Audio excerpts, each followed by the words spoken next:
Bienvenue au palais présidentiel de Koulouba où nous reçoit le président de la transition, président de la Confédération des États du Sahel pour un entretien exclusif dans le cadre de la deuxième session du Collège des chefs d'État de la Confédération des États du Sahel.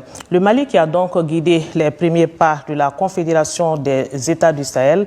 Quel bilan, quel acquis, quelle perspective? Le président de la transition, président de la Confédération des États du Sahel nous répondra tout à l'heure. Bonsoir, Monsieur le Président. Bonsoir. Et pour conduire cet entretien, je suis avec Fousseni Tounkara de la cellule de communication de la présidence ici à Koulouba. Bonsoir Fousseni. Bonsoir Sira, bonsoir Excellence. Bonsoir. Alors, bienvenue sur ce plateau. Monsieur le Président, une année de présidence de l'AES, c'est un parcours. Ce sont des étapes.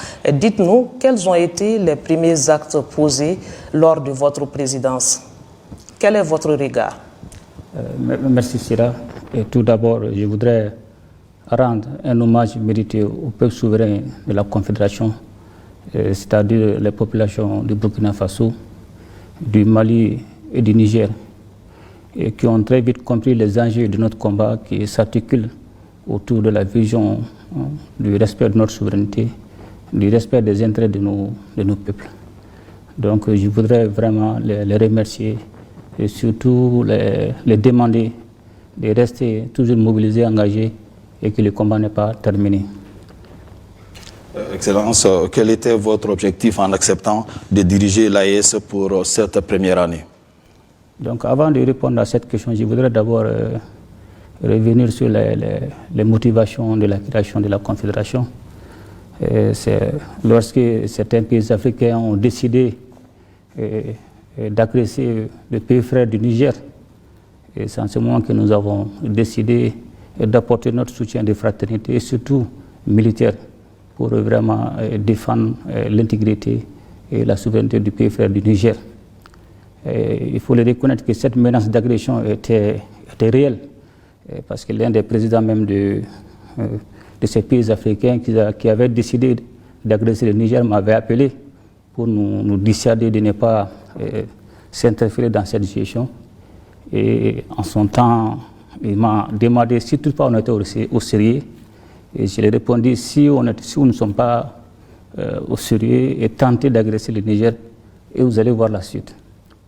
Donc après une heure de discussion, le président en question avait vraiment été sûr et il disait qu'il était le seul rempart pour pouvoir voir une éventuelle négociation. Mais il disait que la décision d'agresser le Niger était déjà validée. Donc c'est pour vous montrer jusqu'à quel point cette menace était réelle. Ensuite, il a essayé de m'expliquer que la situation du Niger était différente de la situation du Mali et du Burkina.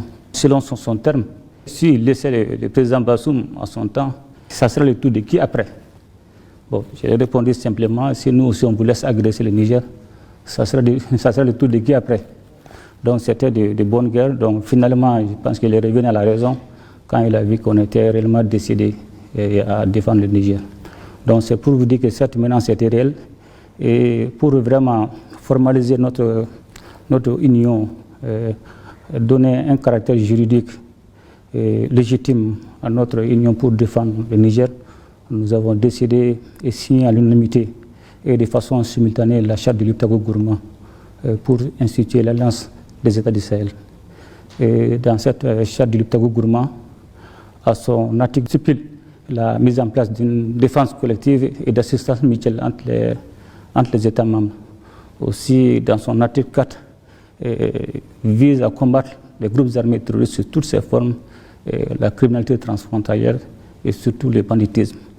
Donc dans son article 6, ce qui est le plus important, qui dit l'atteinte à la souveraineté et à l'intégrité territoriale d'un État membre de l'Alliance sera considéré comme une agression et obligera une assistance collective et mutuelle des autres membres de l'Alliance. Donc je pense qu'aujourd'hui c'est une réalité et je pense que c'est ça qui est la garantie de cette confédération. Alors, vous l'avez dit, c'est parti d'un pacte de défense nationale. Mais aujourd'hui, l'AES, c'est 3D, diplomatie, défense et développement. Aujourd'hui, vous êtes allé sur cette base. Nous allons commencer par le volet défense, qui n'est pas des moindres au sein de la Confédération. Dites-nous, quelles sont les avancées notoires que nous pouvons noter aujourd'hui par rapport à cette question de défense? Qu'est-ce qui a été fait dans le cadre de l'harmonisation, de la coordination des actions militaires? Donc, quand vous regardez de près la charte du Liptako Gourmand ne contenait qu'un seul pilier, le pilier défense et sécurité. Donc, conscient du fait qu'aujourd'hui, on ne peut pas dissocier la défense aux questions de développement. Et comme on le dit, sans le carburant, le char ne marchera jamais. Donc, aussi conscient du fait que sans une diplomatie soutenue, ces deux piliers ne pourront pas prospérer. Raison pour laquelle, lors de la déclaration de Niamey, nous avons décidé qu'il a consacré plutôt la création de la Confédération. Donc pour élargir le pilier de défense aux deux autres piliers, à savoir défense, sécurité, et développement et diplomatie. Donc pour revenir à votre question concernant les questions de défense et de sécurité, il faudra reconnaître depuis la consécration de la création de la Confédération le 6 juillet 2024, à Niamey, et aussitôt les différents ministres de la Défense et des chefs d'état-major généraux se sont mis à la tâche. D'abord, en un premier temps, il y a eu la mise en place des officiers de liaison dans les différents pays afin de coordonner les différentes opérations. Ensuite, il y a une phase de montée en puissance pour aboutir à la force unifiée, parce que quand vous regardez dans la feuille de route de l'A1 de la Confédération, le Mali était demandé de travailler pour la mise en place de la force unifiée. Et donc il y a eu ensuite une phase d'entraînement, il y a eu des exercices tactiques à Niamey, et en plus des États du Sahel, le Togo et le Tchad aussi ont participé. Donc c'était le début de la montée en puissance. Donc aussi il y a eu la formation des officiers d'état-major par l'école de maintien de Alou Blonenbe du Mali. Donc toutes ces actions ont permis de faire la montée en puissance de la force unifiée. Donc comme vous êtes rendu compte, on a mis l'étendard de la force unifiée. Bon, de façon pragmatique, de façon visible, il y a eu des avancées majeures en termes de sécurité, bien vrai que des défis persistent toujours. En tenant compte même ou en regardant les principes même de la guerre, le premier principe qui est la liberté d'action. Aujourd'hui, nos pays disposent de cette liberté d'action, de mouvement. Aujourd'hui, on est libre d'aller où nous voulons, de faire ce que nous voulons. Donc ça, ce n'était pas du tout possible dans les années passées. Donc quand vous regardez aussi, depuis 2023, il y a eu plusieurs opérations conjointes contre ces groupes armés terroristes, dont les plus récents sont IRECO 1 et IRECO 2. Donc ces opérations nous ont permis effectivement de neutraliser plusieurs groupes terroristes, et surtout des leaders, et ce qui n'a pas été possible à travers certains pays étrangers ou certains pays de puissance qui avaient même mis la tête de ces chefs terroristes en termes de prix. Donc aujourd'hui, force est de reconnaître que l'Est aujourd'hui est parvenu à changer cette dynamique, non seulement à neutraliser des centaines de terroristes et détruire plusieurs sanctuaires terroristes. Donc aujourd'hui, cela nous a permis de pacifier un peu la zone. Donc quand vous regardez aussi en termes d'autonomie stratégique, nos pays ont beaucoup souffert du fait qu'on n'avait pas cette liberté, cette possibilité d'acheter aisément les équipements, parce que c'était sous-traité par des pays qui instrumentalisaient ce secteur pour pouvoir nous influencer. Mais il faudra vraiment, force est de reconnaître aujourd'hui, facilement avec des partenaires sincères, nous parvenons à nous équiper et à mener nos opérations de jour comme de nuit, et en ayant toujours l'initiative. C'est-à-dire nous pouvons attaquer l'ennemi avant que ce dernier ne déclenche les hostilités. Donc tous ces facteurs n'étaient pas du tout possibles Mais Dieu merci, aujourd'hui, c'est vrai, les défis persistent parce qu'aujourd'hui, quand vous regardez, nous ne sommes plus dans la phase traditionnelle de combat contre le groupe armé terroriste. Maintenant, c'est la phase géopolitique. Parce que quand vous regardez l'environnement, le fait que les modes opératoires de ces groupes armés terroristes changent en longueur de journée, et cela veut dire qu'il y a tout un arsenal derrière qui développe la stratégie, qui oriente les cibles en fonction des enjeux géopolitiques. Certains partenaires mécontents qui ont été aujourd'hui chassés de nos territoires, et sachant bien que c'est une question de survie, parce que non seulement ils ont perdu leur position en termes de géopolitique, en termes d'influence, aussi ils ont perdu en termes de ressources dont ils ne vont jamais nous laisser tranquilles et forcément vont essayer de nous créer des problèmes. Mais de façon globale, je pense qu'aujourd'hui la Confédération AES a marqué beaucoup de points en termes de défense et sécurité. Non seulement nous avons la liberté d'action, nous avons l'initiative, et aujourd'hui la force unifiée est déjà opérationnelle. Et elle va prendre le relais.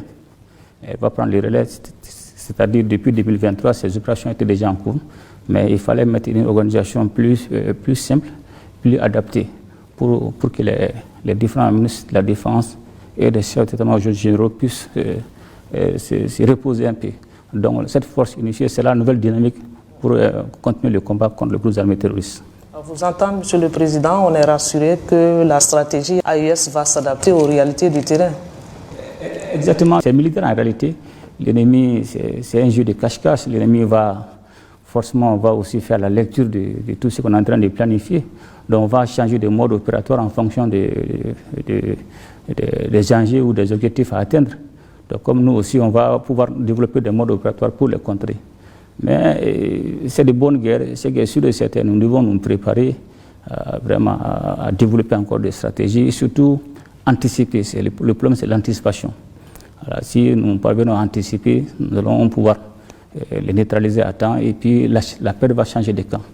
Mais toutefois, ce sont ces groupes armés qui ont l'initiative. Non seulement ça va perturber notre dispositif, ça va créer plus de peur au sein de nos populations. Donc moi je suis rassuré que nos populations n'étaient pas habituées à avoir certaines tensions dont les gens ne pensaient pas aujourd'hui s'attaquer à des citernes. Les gens n'ont jamais imaginé que cela pouvait arriver parce que les cibles qui étaient choisies, soit c'était des objectifs militaires. Mais aujourd'hui, compte tenu du fait qu'ils sont en perte de vitesse et qu'effectivement ces terroristes sont réellement harcelés. La donne a changé. La donne a changé. Donc forcément, ils vont vouloir jouer sur le maillon faible, et qui est la population qui a les ressources stratégiques.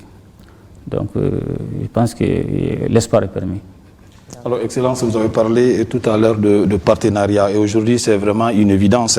La Confédération des États du Sahel a renforcé sa coopération militaire. Dites-nous un peu sur cette coopération. Donc, concernant la coopération militaire de l'Alliance des États du Sahel, avec certains partenaires sincères comme la Fédération de la Russie, la Turquie, la Chine, c'est une réalité. C'est des coopérations pragmatiques, c'est des coopérations de sincérité et surtout d'efficacité. Dans un partenariat, le plus important d'abord, c'est le respect mutuel. La façon dont chacun se regarde, la façon dont les uns et les autres sont traités et la façon dont chacun essaie de préserver ses intérêts. Donc je pense que le plus important aujourd'hui avec ces trois États, il y a d'autres partenaires, mais les plus stratégiques, ce sont ces trois États que je viens de citer. Vraiment, ces pays, il faudra les reconnaître, nous ont aidés dans les moments difficiles. Les moments où certains pays nous ont abandonnés et aussi étaient dans toujours cette dynamique de nous déstabiliser. Quand nous avons demandé l'appui de ces pays, effectivement, ils nous ont aidés. Ils nous ont aidés. Quand vous regardez aujourd'hui certains matériels dont nous disposons des équipements militaires, comme j'ai dit, vous avez tantôt à avoir de l'argent, c'était pas du tout évident. C'est pas du tout évident. Et aujourd'hui, Dieu merci, nous sommes parvenus à nous procurer de ces matériels. Aussi, quand vous regardez souvent l'acquisition des matériels, souvent c'est des années.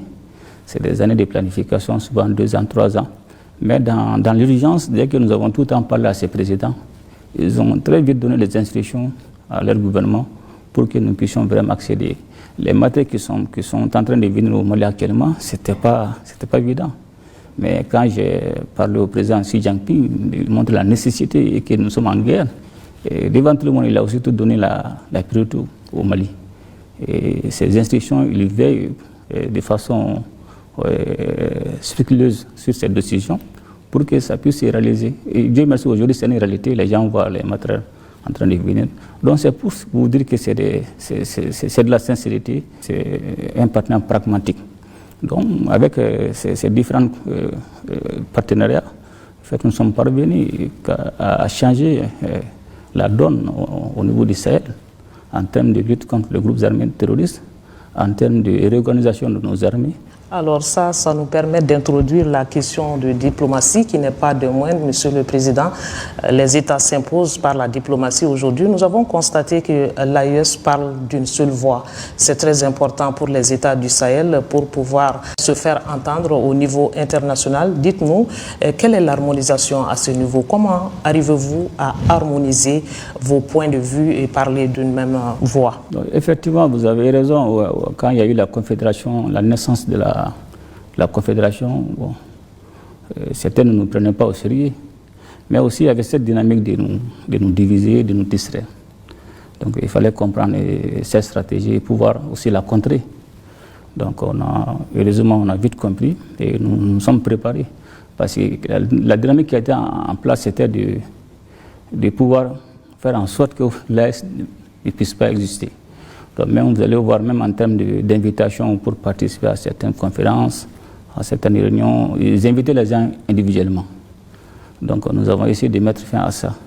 Si les trois États sont invités par une organisation ou par un pays, nous avons demandé que ça soit sous le sceau de la Confédération. Donc ça, c'était un premier pas. Donc aussi, nous avons harmonisé notre vision, nos positions, et quant au niveau des instances internationales ou sous-régionales, lors des votes où si certains pays demandent notre appui, c'est dans le cas de l'AES. Donc on se concerte, on soutient, puis on valide. Donc cela nous a vraiment permis de pouvoir s'imposer sur la scène internationale, parce que l'objectif final avec la Confédération, c'était non seulement de rendre la Confédération opérationnelle, mais surtout de faire en sorte que cette organisation puisse être un partenaire incontournable, non seulement sur le plan sous-régional, mais sur le plan international. Et je pense qu'aujourd'hui, c'est une réalité que l'AES est devenu irréversible et c'est un partenaire fiable aussi, un partenaire incontournable. Donc vraiment, la diplomatie a joué son rôle et nous allons continuer encore à renforcer davantage ses acquis.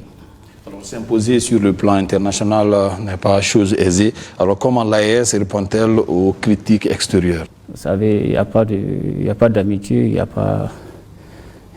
C'est la guerre des intérêts, c'est des conflits de positionnement. Tout est lié souvent à des questions de ressources. Donc ces pays qui autrefois s'accaparaient aisément de nos ressources et essaient toujours de nous mettre dans des conditions misérables. Et la dynamique a changé avec les autorités de l'AES, parce qu'aujourd'hui nous nous inscrivons dans la dynamique de défendre tout ce qui est notre souveraineté, de défendre les intérêts de nos peuples. Et ces intérêts sont forcément aujourd'hui liés aux ressources stratégiques, tout ce qui est l'or, tout ce qui est le lithium, tout ce qui est gaz, tout ce qui est uranium. Donc c'est le changement de cette dynamique. Nous avons demandé un partenariat gagnant-gagnant, mais ceux qui pensaient chaque fois nous traiter des pays misérables ont très vite compris et se sont très vite rendus compte que c'est eux qui sont misérables et c'est eux qui sont pauvres. Donc c'est de bonnes guerres, je ne les en veux pas s'ils défendent les intérêts comme tout pays doit défendre ses intérêts, mais ils ne vont pas lâcher. Ils ne vont pas lâcher, il ne faut pas se cacher la face. Ils vont toujours tenter de nous créer des narratifs, non seulement pour jouer sur nos réputations. Comme on le dit, c'est la guerre d'influence et de manipulation. C'est des questions géopolitiques. Quand vous regardez en termes d'influence, en ce moment, il parle de soft power, hard power. C'est-à-dire qu'ils vont pouvoir vous influencer par la manière douce, soit à travers tout ce qui est l'éducation, tout ce qui est la culture. Ils peuvent aussi saper votre réputation, comme cela se passe actuellement, avec les critiques, la campagne des informations, le tourisme médiatique. Ça, c'est une façon effectivement d'influencer et de manipuler. Mais aussi, il y a l'autre aussi qui est hard power. Ça veut dire que, vous avez vu, il y a une puissance actuellement dans sa politique de sécurité nationale a prévu d'agresser pour défendre ses intérêts. Donc, s'ils ont leur intérêt dans votre pays, si ça ne marche pas, ils sont capables de vous agresser. C'est pour vous dire qu'en termes de défense d'intérêt, il n'y a pas d'état d'âme. Donc, ces critiques, nous devons les comprendre et non seulement faire face, et pour que nous, le plus important, ce sont nos populations. Et ce sont nos populations aujourd'hui qui nous soutiennent et c'est notre raison de vivre et c'est notre raison de défendre toutes ces questions de souveraineté. Donc nous ne devons pas avoir peur de ces critiques. Le plus important, c'est toujours l'état d'esprit. C'est toujours l'état d'esprit parce que c'est une guerre psychologique. Votre perception ne peut pas être une réalité pour moi. Il faudra comprendre comme ça. Quand vous pensez que je ne suis pas bon, cela n'engage que vous. Mais moi, c'est une autre réalité. Donc nous devons comprendre que c'est leur perception, ça n'engage que eux. Donc ces perceptions ne peuvent pas devenir des réalités pour nous. Donc le moment qu'ils vont continuer à nous coller des narratifs, à jouer sur des questions des droits de l'homme pour essayer de créer des problèmes au niveau des instances internationales, il faudra comprendre qu'ils ne vont pas lâcher. Et tous ceux qui ont accepté leur dictat, ils ont un système tellement bien fait, même si la personne est sale, dès que vous acceptez, surtout ils vous lavent, ils vous mettent du parfum, et vous dites qu'il est bon, c'est l'homme qu'il faudra fréquenter. Donc c'est la politique de 2 poids et 2 mesures. Donc le plus important, c'est parce qu'ils défendent leurs intérêts, ils sont capables de tout. Donc c'est à nous de comprendre que c'est une question de guerre d'intérêt, une question de positionnement géopolitique, géostratégique. Et c'est à nous aussi de défendre pour nous. Aujourd'hui, l'AES, aujourd'hui, pays, comme j'ai dit, est une nouvelle dynamique géopolitique incontournable. Avec toutes ces ressources stratégiques que nous avons, l'uranium, le lithium, l'or, on peut faire beaucoup de choses. Et ils savent. Ils savent.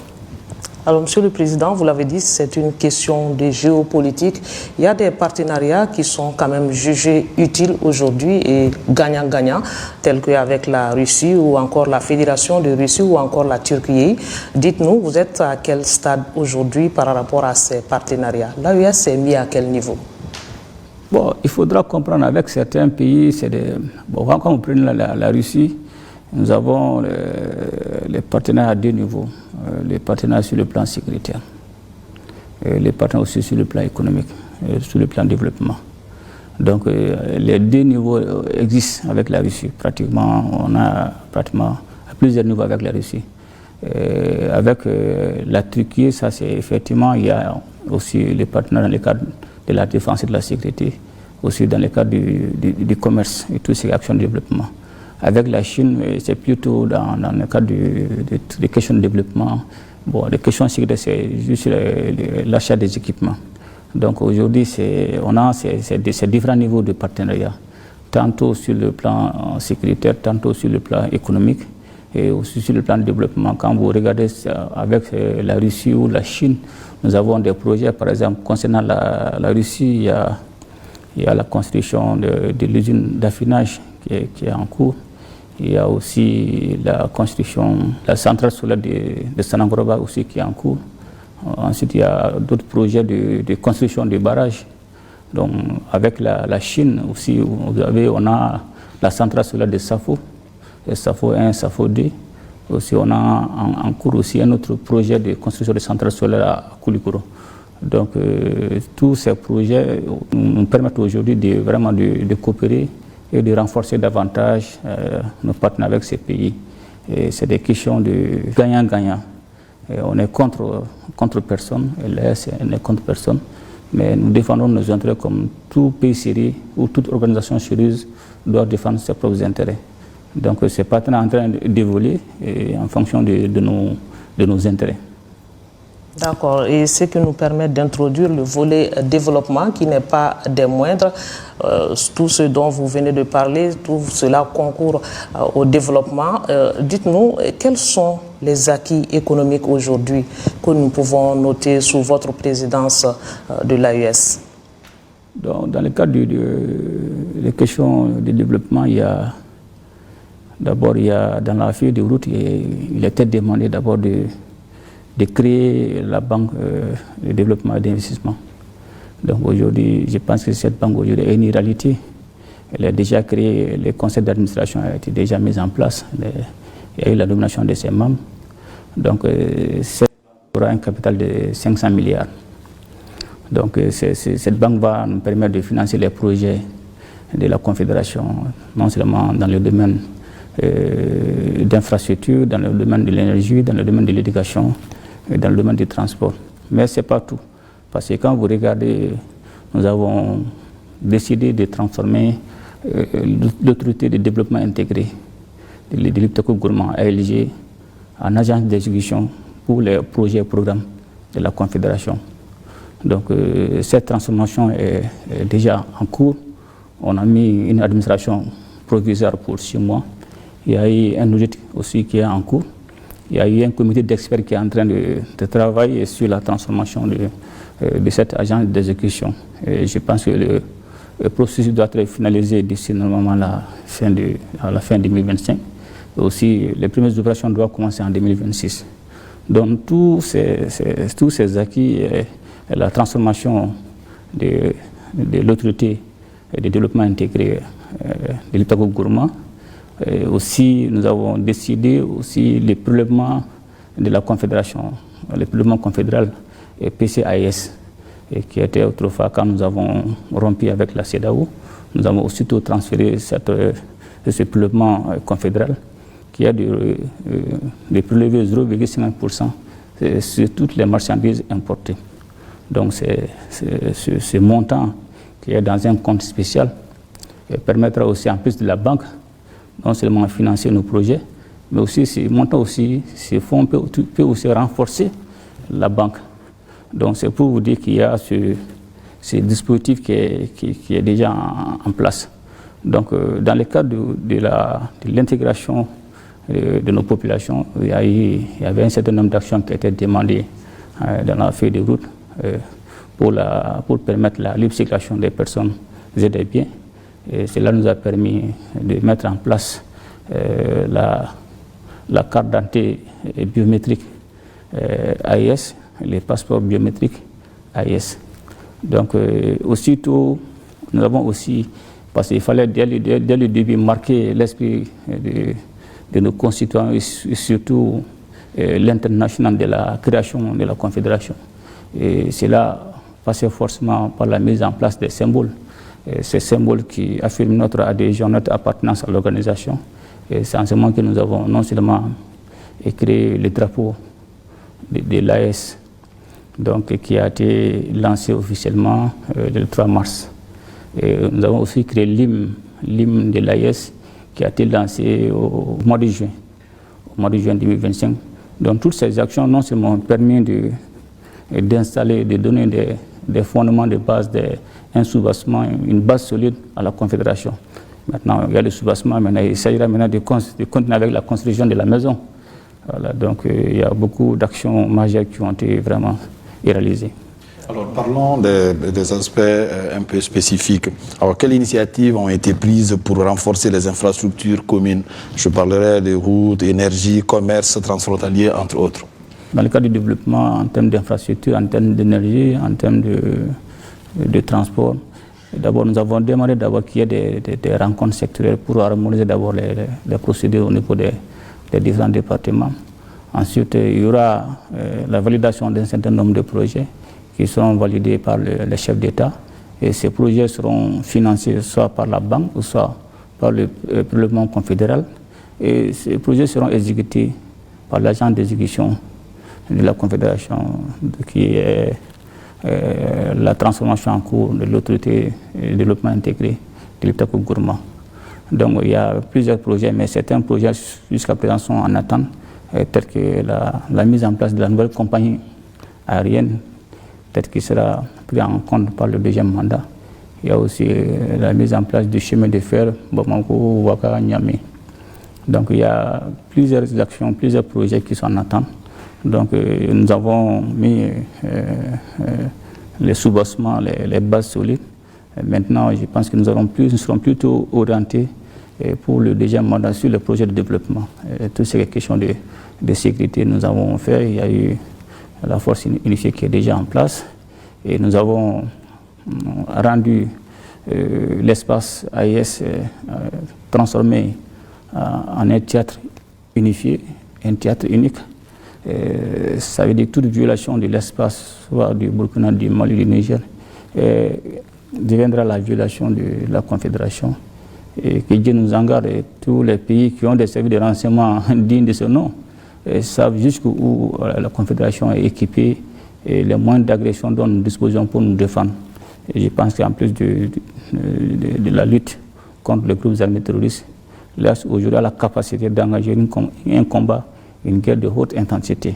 Donc, mais cela ne peut pas aller sans que ça soit soutenu par des actions de développement. Voilà, parce que c'est avec les questions de développement, les ressources que nous allons acheter les équipements militaires.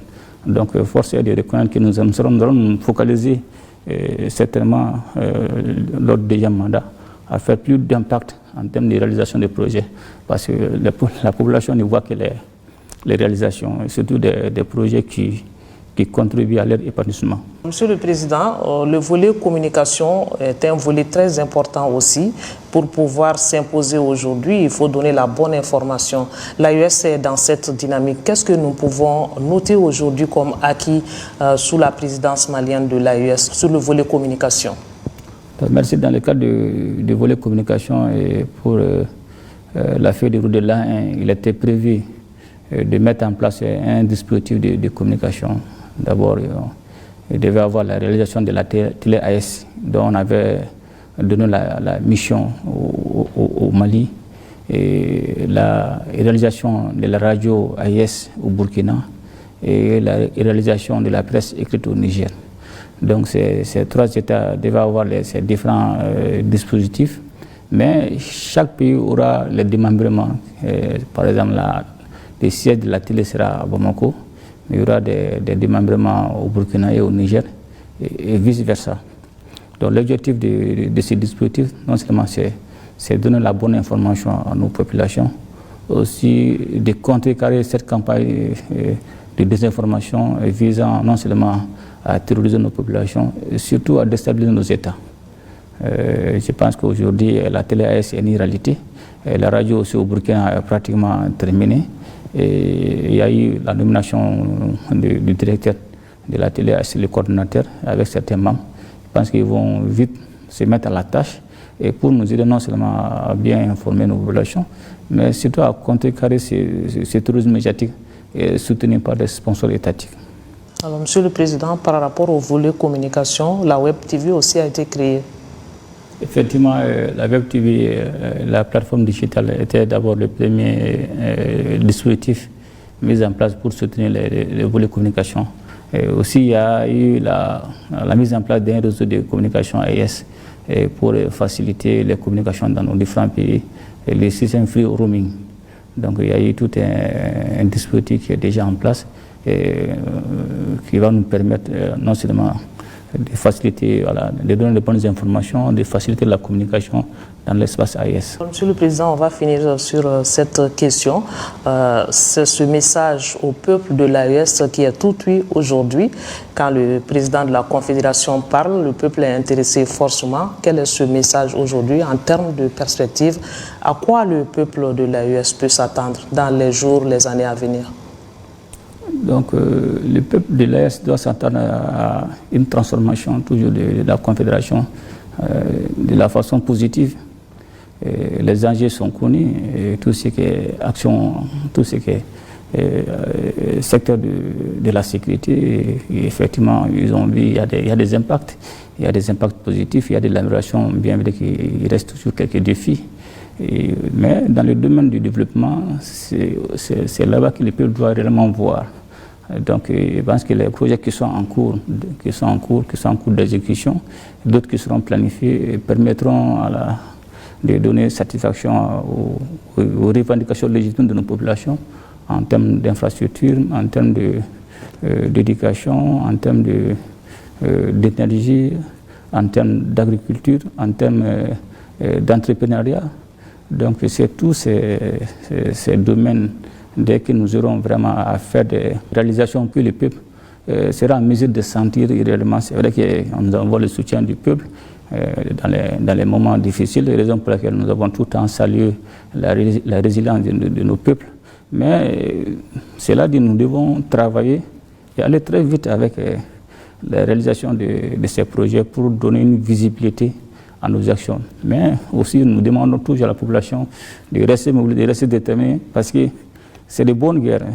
Ces gens, ils connaissent nos intentions. Ils vont toujours forcément tenter de contrecarrer nos actions. Donc, la population, c'est notre raison d'être. Nous défendons les idéaux qui sont portés par nos populations, des idéaux panafricanistes, des idéaux de respect de notre souveraineté et surtout la défense des intérêts de nos populations. Parce que si vous voyez que nous sommes là aujourd'hui, nous sommes les exécutants. Nous mettons en œuvre la volonté populaire de nos différents États et dans le bon sens. Donc une fois de plus, vraiment, je voudrais encore les rendre hommage, les remercier de tout le soutien dont nous avons bénéficié pour le premier mandat, mais de continuer. Parce que c'est un combat de longue haleine. Et comme on dit dans l'armée, souvent il y a de l'attrition, il y a l'usure, il y a la fatigue, il y a le découragement, parce qu'il y a tous ces dispositifs qui est mis en place à travers nos adversaires, visant à démoraliser nos peuples, visant à déstabiliser nos pays. On va forcément avoir des impacts sur certains citoyens, peut-être qui n'auront pas un esprit en acier, et peuvent être déséquilibrés et ça peut souvent créer certains problèmes de compréhension ou de soutien. Mais nous devons comprendre que l'Est aujourd'hui est devenu une réalité irréversible. Et nous avons pris un chemin de non-retour et nous avons embarqué avec nous nos populations, dont nous allons aller jusqu'à destination. C'est comme quand vous prenez une arme, vous tirez, dès que la cartouche sort du bout du canon, la cartouche jusqu'à sa destination. Il n'y a pas de lieu de reculer. Donc, raison pour laquelle nous demandons encore de se remobiliser, de s'armer moralement et de continuer le combat jusqu'à la pacification de l'espace AIS et aussi jusqu'à la satisfaction des besoins vitaux de nos populations. Merci. On le souhaite vivement. Merci, Monsieur le Président, d'avoir répondu à nos questions. Merci. Merci Fousseni pour l'accompagnement. Merci Sira, merci Excellence. Voilà, chers téléspectateurs, nous sommes donc au terme de cet entretien exclusif que nous a accordé le président de la transition, président de la Confédération des États du Sahel. En espérant que vous avez eu un intérêt à nous suivre, nous vous souhaitons de passer d'excellents moments de télévision en notre compagnie. Bonsoir.